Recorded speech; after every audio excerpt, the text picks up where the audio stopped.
kumpullah aswaja, kumpullah khawarij. Kalau tak ada Mu'tazilah di situ nggak sah itu debat itu. Ya, perdebatan zaman dulu. Kalau Maturidi, udah dua tadi ya. Madhab Maturidi, hukum itu ditetapkan oleh syarak. Kecuali wajib ma'rifah. Itu yang menetapkan adalah akal. Wallahu a'lam. Itulah perbedaan daripada mazhab Asy'ariyah, Maturidi dan Mu'tazilah. Baik. Buka lagi kitabnya. Oh, baru jam 8:30 lagi. Hah? 8:30 aja bilang Ustaz. Biar panjang kita mengaji. Mana tadi? Ketahui olehmu bahwa wajib itu dua perkara. Kan? Dua. Ada kalanya wajib syar'i. Maknanya keadaan sesuatu itu dengan sekira-kira diberi pahala atas orang yang berbuat dia dan disiksa atas orang yang meninggalkan dia, seperti barang yang telah lalu sebutannya. Definisi wajib itu terbagi dua. Yang pertama wajib syara', ya, wajib furu', wajib syara' atau wajib syar'i. Yang maknanya kalau dikerjakan dapat pahala, ditinggalkan berdosa dan mendapatkan siksa. Itu. Dan ada kalanya wajib akli. Yang kedua yaitu wajib akal. Maknanya ketiadaan menerima ternafi pada akal, maka telah lalu sebutannya. Wajib akal yaitu sesuatu yang tiada tergambar padanya akan ketiadaannya. Kan gitu kalau di kitab kita kan. Nah, itu sudah lalu sebutannya. Artinya pembahasannya sudah dibahas pada pembahasan sebelumnya. Nah, silakan nanti buka sendirilah. Maka wajib syara' itu alamatnya, tandanya datang lafaz ala kemudian daripada yajibu. Ya. Enggak lompat kan? Kemudian daripada yajibu itu seperti yang dikata oleh musannif, wa yajibu ala kulli mukallafin.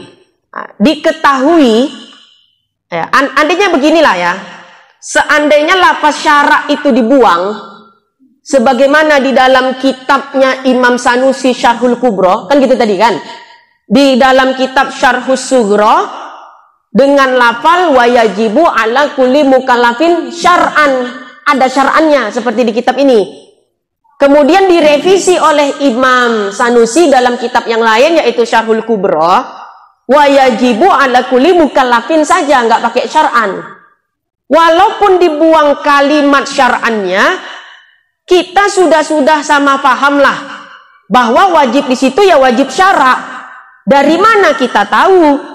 Karena ada lafaz ala setelah lafaz yajibu. Itu tandanya.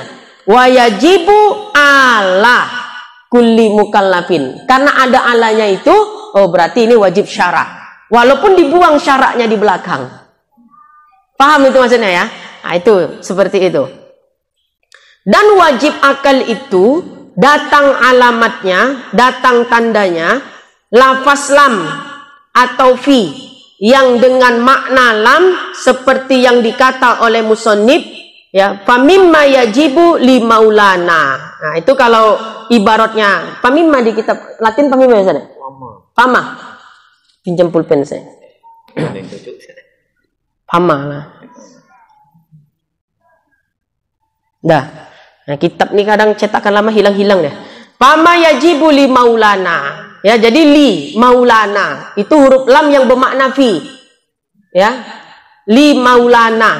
Nah, li itu dalam ilmu nahwu dia li tapi maknanya fi. Ya, nah, maknanya fi. Jadi kalau ibaratnya fama yajibu ya fama, ya bukan famimma. Fama yajibu li maulana. Kalau ibaratnya begitu berarti yang dimaksud wajib secara akli. Paham? Nanti kalau kita baca kitab tauhid, apapun genrenya, kitab apa saja tauhid pokoknya. Kalau ibaratnya wa yajibu ala kulli mukallafin, walaupun nggak pakai syar'an, kita udah tahu wajib di situ wajib syara'. Dan ketika kita baca kitab yang lain, fama yajibu li maulana jalla wa azza. Itu maksudnya wajib akli. Ya. Nah, begitu maksudnya. Tatimmatun. Ketahui olehmu. Kalau kita di sini apa bacanya biasa? Tatimah gitu. Nah, karena kita biasa nahu kan tatimmatun gitu kan. Nah, kalau kita Arab Melayunya tatimah, tak salah itu, betul juga, dua-dua betul. Ya. Kayak tadi taraddud, apa? Tardud, Ustaz ya? Iya kan? Bahasa Arab Melayu tardud ya? Tardud kan? Nah, kalau di kitab fikih aslinya taraddud. Nah, taraddud itu gini contoh tadi kita bahas di kitab Asbahu wan Nadhair Qawaid Fikih karya Imam Jalaluddin As-Suyuti. Ustaz nih apa tauhid fikih pun juga dibahas, biar tak poning kali kepala, ya diseling-seling. Sering kasus gini terjadi. Ada orang sudah berwudu, ya dia udah berwudu. Beberapa saat kemudian ragu dia, wuduku udah batal belum? Paham? Wuduku udah batal belum ya? Udah batal belum ya? Akhirnya dia wudu lagi. Berarti wudhu yang kedua dilakukan dalam kondisi syak, ragu, akan batal dan tiada batalnya. Berarti muncul taraddud, itu namanya taraddud. Ya. Kemudian dia wudhu lagi, wudhu kedua, kemudian dia sholat. Setelah dia selesai sholat, teringat, oh iya pula, wudhu pertamaku tadi udah batal. Kalau orang awam pasti mengatakan, syukurlah aku udah wudhu lagi. Betul tak? Secara hukum fikih, apabila dia teringat akan wudhu dia yang pertama telah batal, maka wudhu yang kedua dihukumi tidak sah. Maka sholat yang dikerjakannya tidak sah dan wajib diqadha. Kenapa? Karena wudhu yang kedua dalam kondisi taraddud. Kecuali kalau dia tak ingat sama sekali, dicari-carinya, udah batal belum ya? Udah batal sampai seminggu diingat-ingatnya tuh. Tak ingat juga wudhu pertama udah batal apa belum? Sholatnya tetap sah. Jadi kalau muncul taraddud kayak begitu, kita udah berwudhu, udah batal belum ya? Udah batal belum ya? Pergi aja ke kamar mandi, koncing. Nah, kan batal udah, yakin, nggak syak lagi. Iya kan? Nah, itu dalam bahasan Asbahu wan Nadhair. Ya, jadi pada kaidah yang pertama dari qawaid fikih adalah kaidah yang pertama al-umuru bima qasidiha. Cabang-cabang furuk permasalahan dari kaidah al-umuru bima qasidiha termasuk masalah niat. Termasuk hal-hal yang membatalkan niat itu 4. Ya, termasuk murtad, taraddud dan lain sebagainya. Nah, itu masuk bahasan taraddud. Nah, tadi cerita-cerita dengan Ustadz, ya, subuh Jumat ada pengajian juga. Tapi bulan ini, subuh ini belum bisa lah, Jumat subuh ini. Entah Jumat bulan depan lah. Ya, entah kita ngaji kitab Asbahu wan Nadhair itu pun mantap juga. Ya, qawaid fikih. Ya, atau ringkasan dari Asbahu wan Nadhair, tebal kali Asbahu wan Nadhair. Termasuk kitab yang paling payah dipahami itu kitab Asbahu wan Nadhair. Ringkasannya ada. Ya, karya daripada Syekh Nuruddin Al-Banjari, ringkasannya. Guru dari Ustadz Irhas. Ya, Syekh Nuruddin ada meringkas Asbahu wan Nadhair. Itu lebih ringkas. Nah, kalau mau nanti ya, mulai bulan depan yang subuh kita ngaji kitab Asbahu wan Nadhair. Kalau ondak. Kalau tak ondak biar dan balik. Apa poneng? Jadi kan lengkap, tauhid ada, fikih ada, tasawuf ada di sana ya, Ustaz. Qawaid fikih pun ada. Tasawuf ada juga sini kan. Minhajul Abidin. Qawaid fikih itu pun di Medan belum, jarang orang ngaji qawaid fikih. Ya, saya di majelis qawaid fikih saya ajar, fikih saya ajar, usul fikih saya ajar. Ya, atau ngaji usul fikih juga nggak apa-apa. Lama-lama udahlah Ustaz tinggal sini aja lah. Ya, tahu sebalik-balik. Nah. Mau balik lagi, lanjut lagi kita baca. Tatimah tadi ya. Ketahuilah ketahui olehmu bahwa wajib syara itu atas hak mukallaf. Wajib syara di situ wa yajibu ala kulli mukallafin syar'an, kan gitu. Wajib di situ bagi mukallaf. Dan wajib akal itu pada hak Allah Ta'ala. Nah, jelas. Ya, wajib apa tadi? Wajib syara itu bagi mukallaf.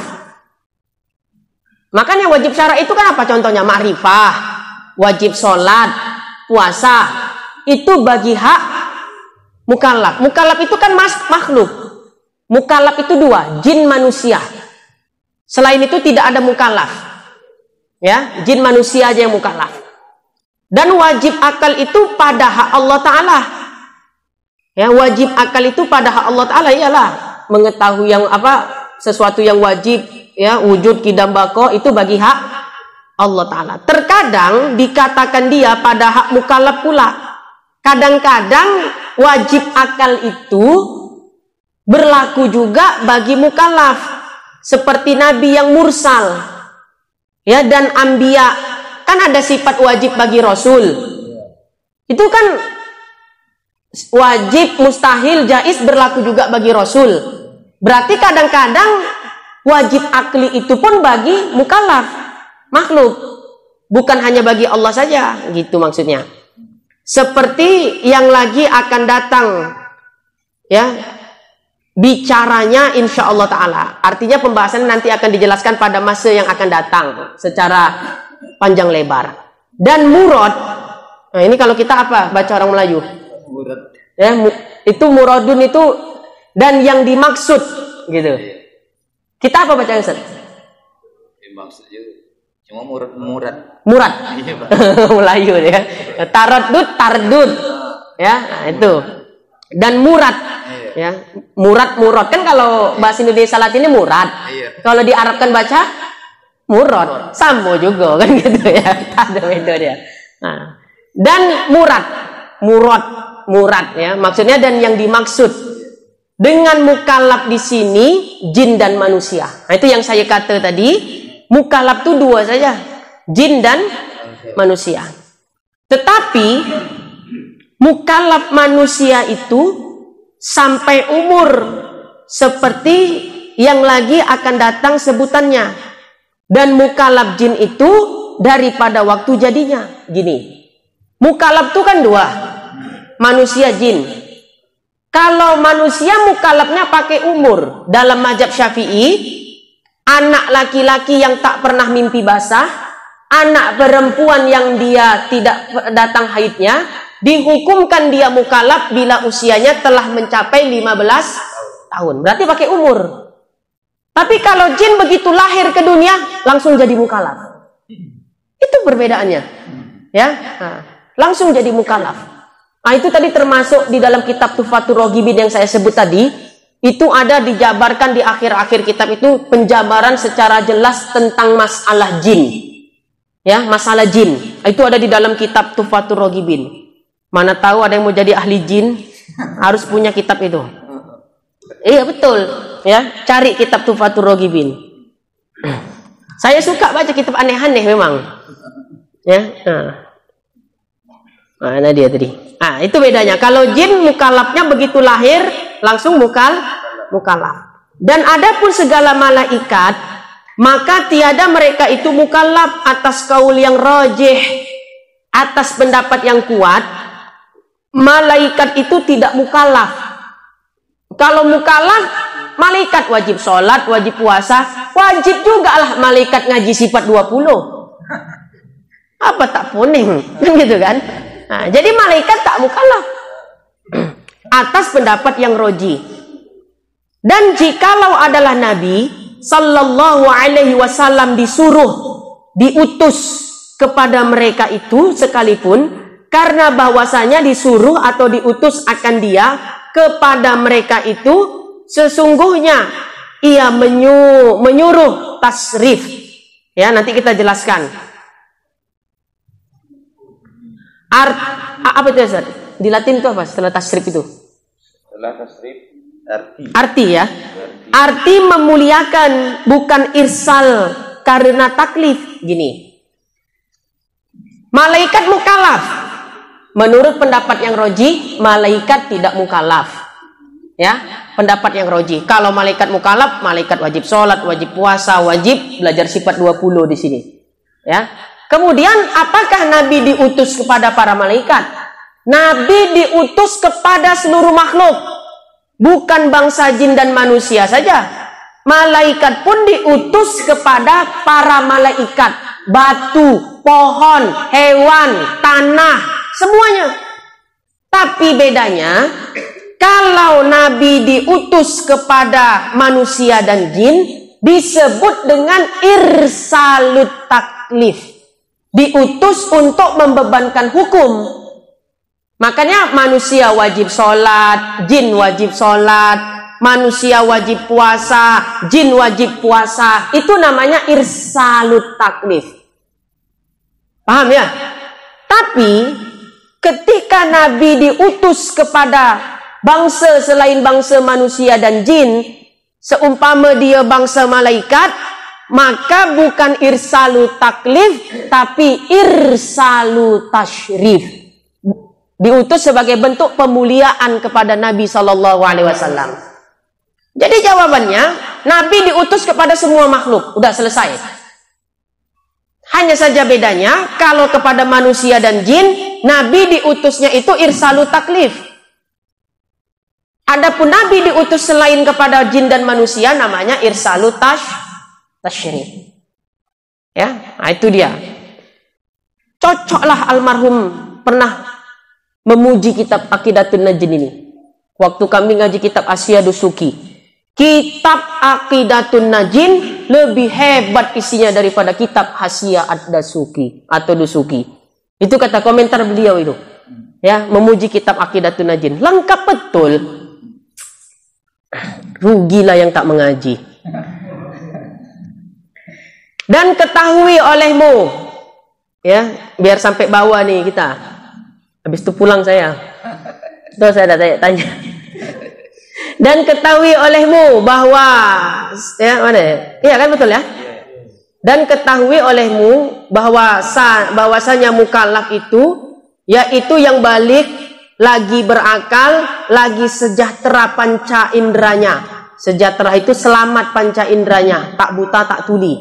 Dan jikalau pendengaran ataupun penglihatan semata-mata sekalipun. Dan lagi yang sampai akan dia oleh dakwah apa di situ? Sampai akan oleh dakwah bangkit Rasul. Bangkit, ya, dakwah bangkit Rasul kepadanya. Jempol pengesan. Maka keluar kanak-kanak dan jikalau mumayyiz sekalipun dan orang gila dan orang yang ketiadaan panca indera dan orang yang tiada sampai akan dia oleh dakwah bangkit Rasul kepadanya, maka tiada tiap-tiap daripada mereka itu mukallaf. Gini kesimpulannya. Siapa yang dikatakan mukallaf itu? Syaratnya 4. Yang pertama, orang yang mukallaf itu adalah orang yang baligh. Anak laki-laki dikatakan baligh kalau ihtilam, mimpi basah. Perempuan baligh dikatakan kalau dia keluar darah haid. Kalau ada anak laki-laki tak pernah mimpi basah, anak perempuan tak datang-datang haidnya, menurut mazhab Syafi'i dihukumkan mereka balik kalau usianya mencapai 15 tahun. Jadi syarat mukallaf yang pertama baligh. Yang kedua, syarat mukallaf yang kedua adalah berakal. Dia tidak gila. Berakal tak gila. Maka pertanyaannya begini, orang gila itu masuk surga atau masuk neraka? Ya, ditafsil, dirinci. Kalau dia gila sejak lahir, setelah balik gila, mati pun gila, tragis betul nih. Walaupun orang tuanya kafir, ahlul jannah, karena kan tak mukallaf. Sejak kecil gila. Balik gilo, ondak mati gilo. Ayah omak non muslim. Ahlul jannah atau ahlul nar? Ahlul jannah. Kalau dia gilo setelah balik, Dirinci lagi. Kita katakanlah dia balik 15 tahun. Ya. Di usia 20 tahun gila. Gara-gara putus cinta. Seumpamanya. Ya. Berarti berapa masa dia balik? Berapa tahun masa dia mukallaf? 5 tahun.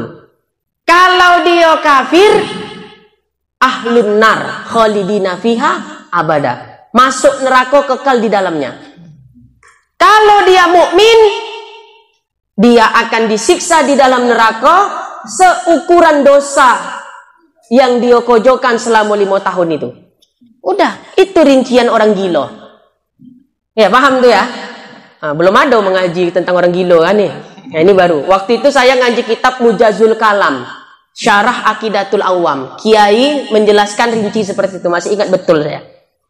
Nah, kemudian syarat mukallaf yang ketiga apa? Selamat panca indranya. Dia tak buta, dia tak tuli. Kalau ada orang dia buta, dia tuli, dua-dua sekaligus, tidak mukallaf. Kalau buta dan tulinya itu sebelum balik. Kalau buta dan tulinya setelah balik, ya sama kayak orang gila tadi. 15 tahun dia balik. 20 tahun barulah dia buta dan tuli. Berarti ada masa berapa tahun dia mukallaf? 5 tahun. Kalau dia non muslim, kafir, khalidina fiha abada. Ahlun nar, ya, masuk neraka kekal di dalamnya selama-lamanya. Kalau dia mukmin, maka dia disiksa sesuai dosa yang dia kojokan selama 5 tahun itu ketika dia mukallaf. Nah, dia kan buta tuli dari usia 20 tahun sampai mati buta tuli. Itu kan nggak dihitung lagi karena dia tidak mukallaf. Ya, setelahnya. Nah, itu rinciannya. Tapi itu ada khilaf di situ. Khilafiahnya bagaimana? Karena kan dia sempat mukallaf. Sempat tahu dia apa itu Islam, apa itu, kan begitu. Ya, nah, di situ ada rinciannya. Yang keempat, mukallaf itu sampai dakwah Nabi kepadanya. Ya, sampai dakwah Nabi kepada orang tersebut. Kalau ada orang tinggal di hutan pedalaman, tak pernah dengar dia apa itu Islam. Walaupun dia menyembah berhala, dia ahlul jannah. Karena dia tak mukallaf. Ya. Walau jelas-jelas dia menyembah berhala, tapi tak pernah sampai dakwah Nabi kepadanya. Jangankan nak belajar Islam, kata-kata Islam itu pun tak pernah sampai ke telinga dia. Maka dia tiada mukallaf, ahlul jannah. Makanya dikatakan di sini, ya di dalam kitab ini, bahwasanya wahum, dia di dalam surga, surganya itu surga khusus, min jannatil ikhtisasi, la min jannatil a'mali. Li'annahu la amala lahum. Mereka masuk surga, tapi surganya beda dengan surga kita. Surga kita lebih spesial dari surga mereka. Kenapa? Karena kita masuk surga min a'mali, ya, karena sebab apa? Amal perbuatan kita. Nah, makanya dikatakan di sini min jannatil ikhtisasi, la min jannatil a'mali, li'annahu la amala lahum. Nah, jadi mereka masuk surga. Itu kan yang menjadi pertanyaannya, ahlul jannah tidak? Kan gitu kan? Ahlul jannah. Tapi surganya sama tidak dengan surga kita? Beda. Surga mereka surga khusus, surga kita yang lebih khusus lagi. Kenapa kita masuk surganya itu? Karena sebab amal. Mereka kan tiada amalnya, karena dia tidak mukallaf itu tadi. Nah, itu syarat mukallaf 4 tadi. Kalau tidak mencukupi syarat mukallaf yang 4, gugur 1 saja, maka tidaklah dia digolongkan sebagai mukallaf. Ya, tidaklah digolongkan sebagai mukallaf. Nah, anak orang kafir yang meninggal sebelum baligh, di mana kedudukan mereka? Ada 3 pendapat. Kaul yang rojih, ahlul jannah. Kan belum baligh. Ya kan? Bahkan ada riwayat hadis ketika Nabi Isra, Nabi melihat Nabi Adam di surga. Ya, bersama anak-anak kecil. Ya, ditanya oleh Nabi, itu siapa anak-anak itu? Anak-anak manusia yang telah meninggal dunia ketika sebelum balik. Walaupun orang kafir. Naam, kata Nabi Adam. Nah, itu di dalam kitab Mujazul Kalam, Syarah Aqidatul Awam. Cari itu. Jadi Aqidatul Awam itu banyak syarahnya, ada Nuruz Zolam, ya, ada Jala'ul Afham, ada Mujazul Kalam. Saya ngaji kitab Mujazul Kalam itu dijelaskan kiai juga seperti itu. Nah, itu tambahannya seperti itu. Udahlah, cukup lah itu di jam 10. Nah, ya. Minggu muka insyaallah kita bahas sambungannya. Di sini menceritakan tentang kedudukan orang tua Nabi. Ya, tentang kedudukan orang tua Nabi, ahlul jannah atau ahlun nar. Wallahu a'lam bishawab.